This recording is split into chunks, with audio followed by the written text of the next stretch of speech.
Hi, how you doing, and welcome back to another video on the channel. What I've got for you today is the season review video. It's the final video of the season. We're going to take a look at some of the key game weeks across the year and then finish on my game week 38 free hit team and how that did, as well as just some general highs and lows and things that I've learned across the year as well. So hopefully it's just a nice way to recap the season, and if you want to stay up to date with all the videos we'll be putting out next season, please do subscribe and like the video.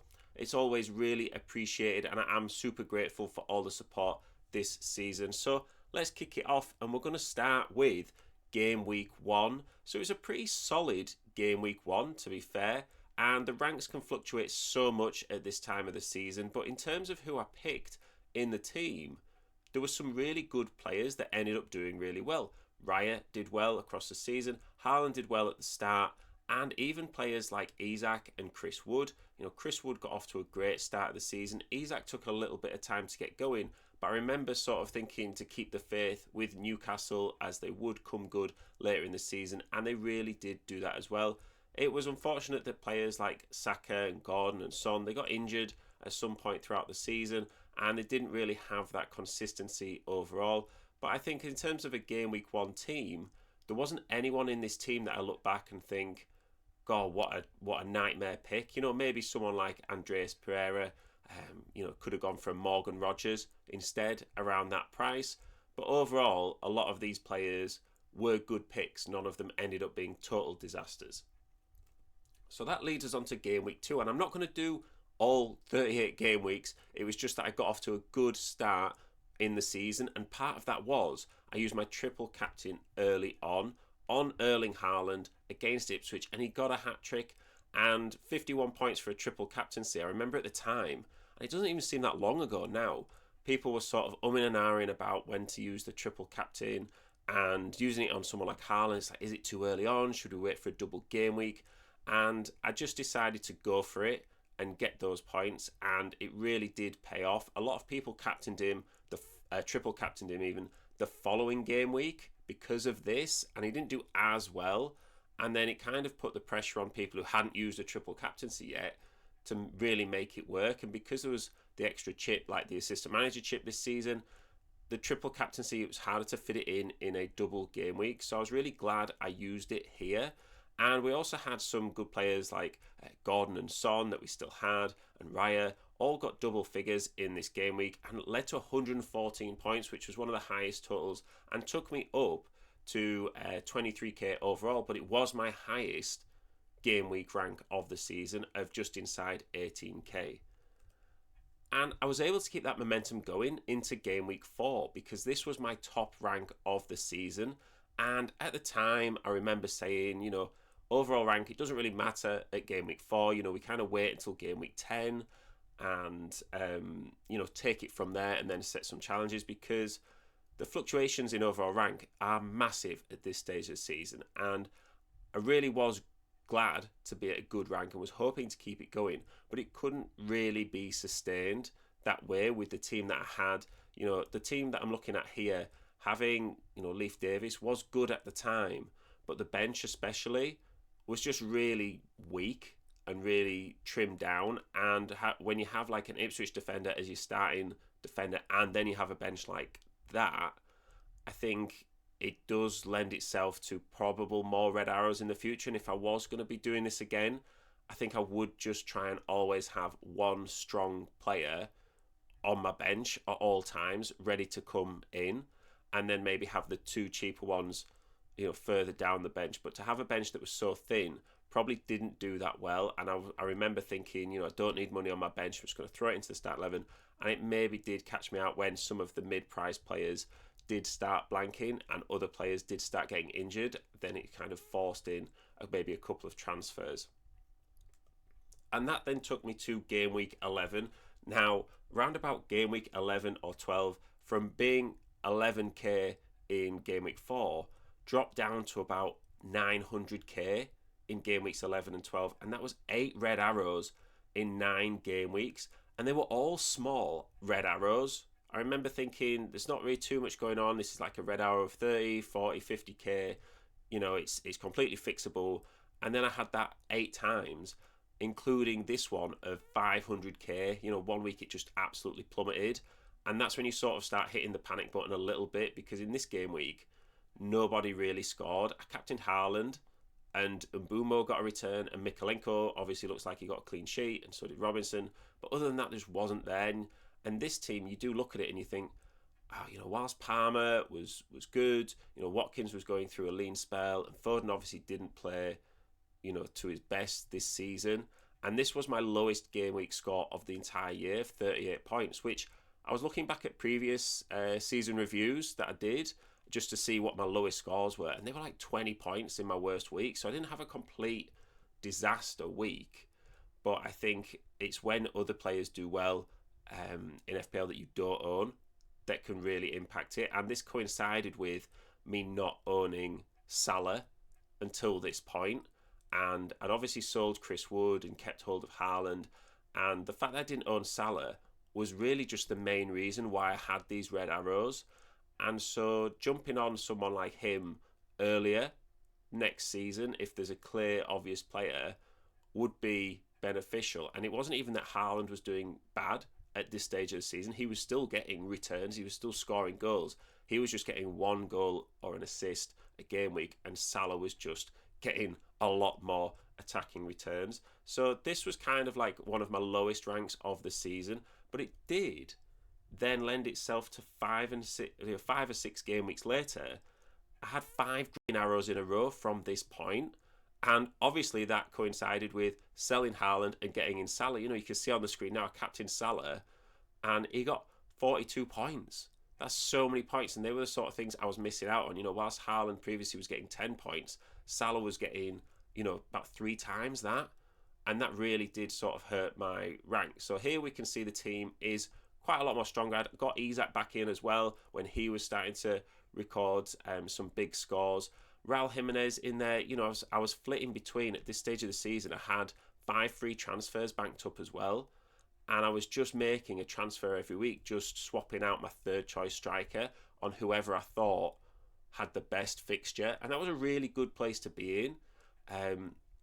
You know, being able to use a luxury transfer just on something fun in FPL was great, and it didn't always work out because you're getting these risky players in, but then I would just transfer them out again the next week for another striker. And I did have a good stretch, I think about 5, 6, 7, 8 game weeks of where I could do that more often than not. And then sort of, as you can see here, you know, some injuries started kicking in, and rotation as well, and just there was swings in fixtures that just didn't really work in my favour. But I did get the overall rank in 5 weeks from about 900k to about nearly 200k again. It was just unfortunate that by game week 30 I'd had 9 red arrows and only 4 green arrows in 13 game weeks, and that then took me down to about 800k again. It was just a season where I just couldn't get the traction in that. And you know, you get back to a good rank and you think, right, I'm going to build on it. And it's not only you have a couple of bad game weeks, you just have such a sequence of bad game weeks, or I did anyway, and I couldn't seem to sort of turn it around no matter what sort of transfers I did. It's not like I just left my team for 13 weeks and looked at it again at that point and had 9 red arrows. You know, I'm making videos and I'm thinking and I'm watching videos and I'm trying to consider the best FPL picks, and it just didn't seem to work for me. So here we can see another low points total, probably my second lowest of the season, 40 points. And it must have been in a blank game week, maybe. I'm assuming that's what it is, and that's why I've got these players on my bench with 0 points. And I probably didn't use my free hit, which I'm glad I didn't. But you're relying on these players in your start 11 when there is no bench that you can work with. You're kind of just stuck with this, and it is a risk that you run when there's, you know, blank game weeks. But you've got to try and hope that there's going to be a bigger upside in the other game weeks when you do use your chips. So this takes me into game week 38, where I used my free hit and it was disappointing. I had a green arrow. I actually finished on 8 green arrows in a row from game week 38. So I got back up to the top 300k. And the use of my chips, I had the wild card, the assistant manager, the free hit, and the bench boost.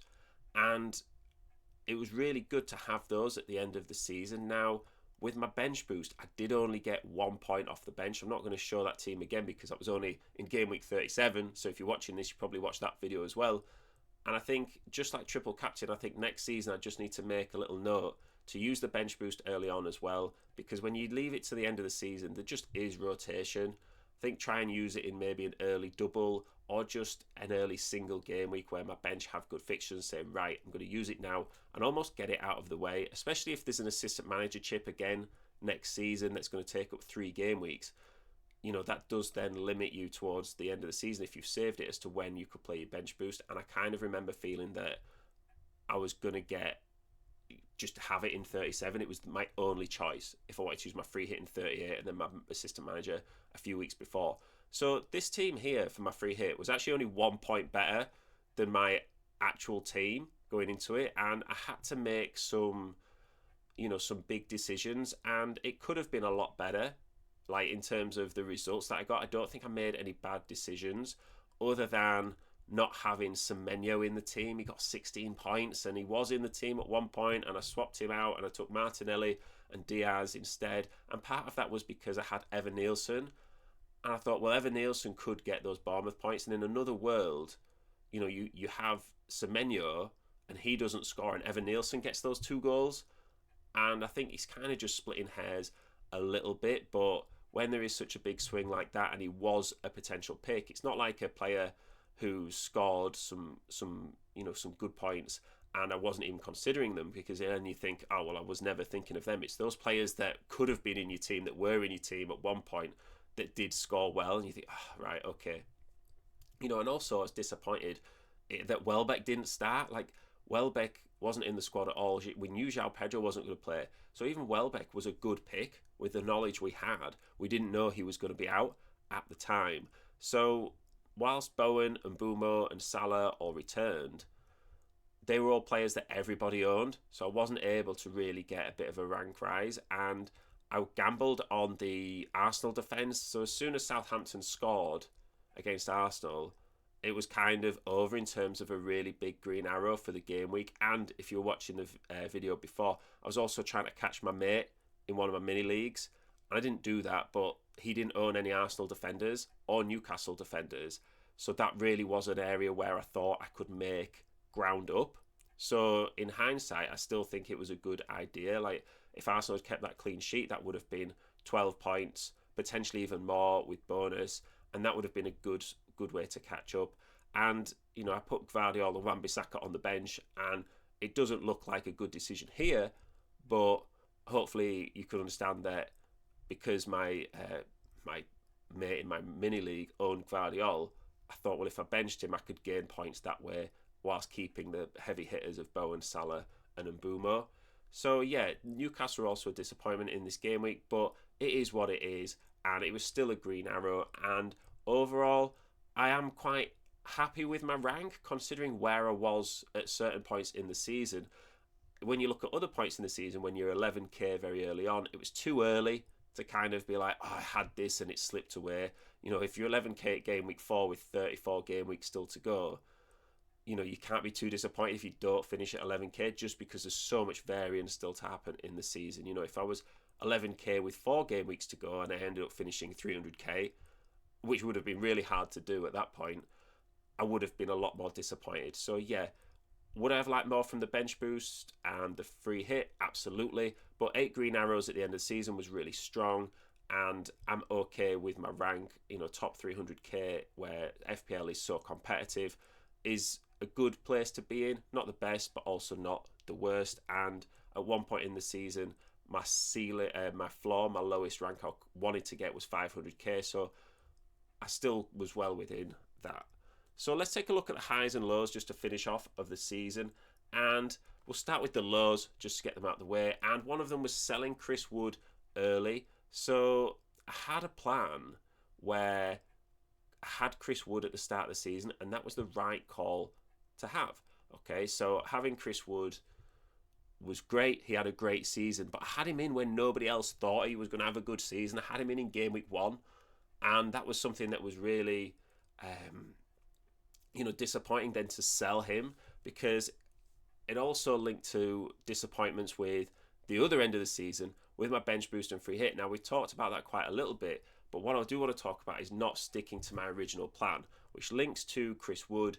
And my plan was to sell Haaland after I triple captained him and after he got some good returns in the first few game weeks. And the plan was to keep Chris Wood and work my way to Salah, which would have absolutely capitalised on my original high ranks. That would have been great. Didn't do it and stuck with Haaland, and Haaland still kept scoring points. It wasn't like it was a terrible decision, but Salah just did so well, and it is one of those moments of the season where you think, oh, if I had just followed through with that, I would have really sort of kicked on. And I wasn't to also know that Chris Wood was going to go on and score 20 goals in a season, because normally I looked at his fixtures, I thought they were good fixtures, and I'm like, he scores in bunches, so he'll probably get 3 goals in his first 5 games, then I'll sell him before he drops off, which is what normally happens, and get in someone else. And that's what I did, and it just didn't work out that way. As well as just not getting the consistency in scores. Like I said, a lot of my green arrows and red arrows came in streaks of 5 green arrows in a row. 7 out of 9 weeks I had red arrows, and it just I just felt like I couldn't get the traction with my team this season. It was just kind of these big swings either side, and you just kind of wanted a few weeks where you would just sort of gradually staying around the same rank and maintaining the rank. It just felt like they were just big slides. Anyway, the highs were obviously triple captaining Haaland, using that early on. I think I'll do the same thing next season as well and add the bench boost into using that early on. I think having Anthony Robinson for all his assists, he got 10 assists this season, and they were all quite early on in the season. They're all like the first half of the season, it felt like, and I had him for all of them, and it was just a good pickup to have a cheap defender who was getting you clean sheets and attacking returns. Was just really nice to have as a score. I think getting 51 points on my assistant manager. Now, when the assistant manager came out, a lot of people used it immediately on like David Moyes and Arne Slot, because it was a double game week. It was that Everton-Liverpool double game week, and I didn't want to use it then. I kind of wanted to think about it and consider it a bit more and make the most of a new chip. And I think a lot of people who maybe don't like the assistant manager chip maybe used it early on and then had to watch everyone else kind of use it. Whereas for me, I was able to think of it strategically, and I had Eddie Howe. I think he got me 21 points, and then I think I had Arne Slot. Oh no, I moved to Arteta, and then I moved to Arne Slot, and altogether it got me 51 points. I think Howe got me 23, Arteta got me 17, and Slot got me 11, and it was just a great time to gain 51 points, and I'm glad I saved it and just sort of made the most of it and enjoyed using a different chip rather than sort of getting rid of it straight away. And then Cucurella's 15 points in game week 37, which was the first game week of my bench boost, and I'd brought in Cucurella on a free transfer, and Man United had a goal ruled out. I think Cucurella got the goal and got a clean sheet and for 15 points, and at that point I'm still chasing my mate in my mini league, and I'm thinking I'm going to do it. And just that moment in the game week, even though overall the game week didn't work out that well, was just a really good sort of high to have. And then just the growth of the channel as well, just to finish on. Really grateful for all the support. If you're still watching this video at this time when there's no FPL coming up, that really is awesome. So thank you so much for just all the support. I have actually doubled my subscribers this season, which is a great feeling to have, and hopefully people have found it useful. It's also been great when people comment on the videos as well to get different opinions and questions and just discuss FPL. So thank you so much for all the support. It really is appreciated, being a small channel trying to grow, and hopefully we can improve the videos and I can keep growing the channel even more next season. So thank you very much for watching, not only today but throughout the season. Really do appreciate it, and I will see you in the next one.